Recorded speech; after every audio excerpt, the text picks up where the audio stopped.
આજની રેસીપી છે ખીર. દિવાસો, હરિયાળી અમાસ આવે છે તો ખીર અને પૂરી તો બનાવવા જ પડે. તમે ખીર તો ઘણી ખાધી હશે, ચોખાની, સાબુદાણાની, દૂધીની, પણ આજે હું ઘઉંના દલિયા ફાડાની ખીર બનાવીશ, જે સ્વાદિષ્ટ છે, હેલ્ધી છે અને એનર્જેટિક છે. અને ખૂબ ઓછી સામગ્રીમાંથી આ ખીર બની જાય છે. તો ચાલો એના માટે આપણે લઈશું ઘઉંના ફાડા. 5 કપ ઘઉંના ફાડા મેં લીધા છે. તમે એને ઘઉંના દલિયા પણ કહી શકો, ઇંગ્લિશમાં એને બ્રોકન વ્હીટ પણ કહેવાય છે. એને સારી રીતે આપણે ધોઈ લઈશું.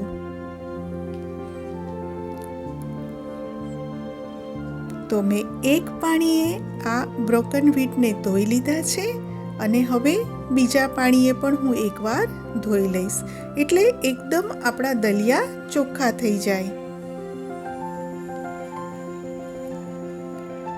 અને હવે એમાં હું અડધો કપ ગરમ પાણી નાખી અને એને પલાળી રાખું છું. ગરમ પાણી નાખવાથી આ જે દલિયા છે એ સોફ્ટ થઈ જશે. 15 મિનિટ માટે ઢાંકીને મૂકી રાખીશું એને. જુઓ, 15 મિનિટ પછી આપણા દલિયા એકદમ સોફ્ટ થઈ ગયા છે, એટલે એને કૂક થતાં વાર નહીં લાગે. 1 ચમચી ઘી લીધું છે પેનમાં અને હવે એમાં આપણા આ દલિયા છે એમાંથી મેં પાણી કાઢી લીધું છે અને એને સ્લો ફ્લેમ પર શેકી લઈશું. જે પણ કંઈ એમાં મોઇશ્ચર હશે એ નીકળી જશે અને એની ફ્લેવર ખૂબ જ સરસ આવવા લાગશે.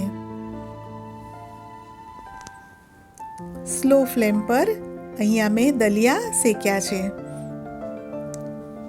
આ શેકાય ત્યારે સુગંધ તમને લાપસી જેવી આવે છે, એકદમ સરસ.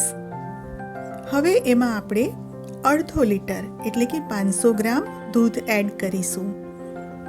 આ 250 ગ્રામના મારા કપ છે, એટલે 500 ગ્રામ દૂધ મેં એડ કર્યું છે. અને આને ફાસ્ટ ગેસે એકદમ ઉકાળી નથી લેવાનું, મીડિયમ ફ્લેમ પર રાખી અને ધીમે ધીમે એને ઉકાળતા જવાનું છે. હવે અહીંયા મેં 6 થી 7 બદામને ગરમ પાણીમાં 10 મિનિટ પહેલાં પલાળી રાખી હતી. જુઓ કેટલા ઇઝીલી એના ફોતરા નીકળી જાય છે. તો આવી બદામ આપણે ખીરમાં નાખવાની છે. તો હવે હું બદામને પણ કટ કરી લઈશ. ધીમા તાપે દૂધ પણ ઉકળે છે આપણું, કારણ કે આપણે ફાસ્ટ ગેસ કરવાનો નથી. બદામની કતરણ પણ થઈ ગઈ છે અને ખીરને આપણે હલાવતા રહીશું.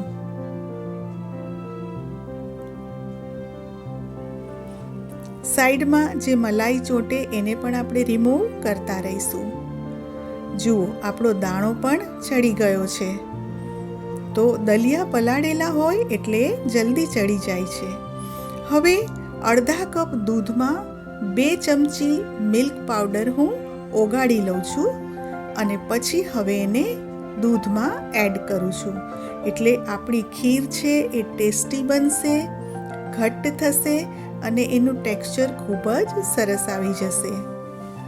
તો મિલ્ક પાવડરવાળું દૂધ પણ એડ કરી દીધું છે અને હવે આપણે ખીરમાં કેસર, કે જેને મેં 10 મિનિટ પહેલાં દૂધમાં પલાળી રાખી હતી, એ પણ હવે એમાં એડ કરી દઈશું.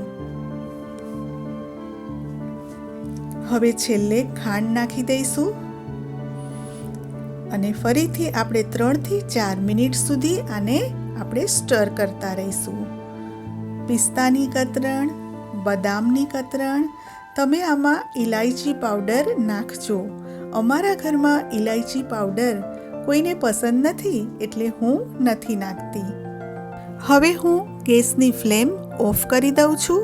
આપણી ખીર રેડી છે, દલિયા સરસ ફૂલી ગયા છે. તો ચાલો એને સર્વ પણ કરી લઈએ.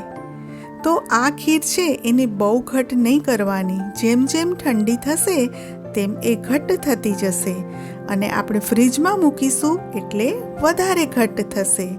તો આપને મારી આ રેસીપી ગમી હોય તો મારા વિડીયોને શેર કરશો, લાઈક કરશો અને જો હજી સુધી મારી ચેનલને સબસ્ક્રાઈબ ન કરી હોય તો સબસ્ક્રાઈબ કરશો. તો તૈયાર છે દિવાસોમાં બનાવવા માટે ખીર અને પૂરી. દિવાસો ઉપર લાડુ પણ બને છે, તો મારી લાડુની રેસીપી માટે પણ તમે વેઇટ કરશો જ. Thanks for watching.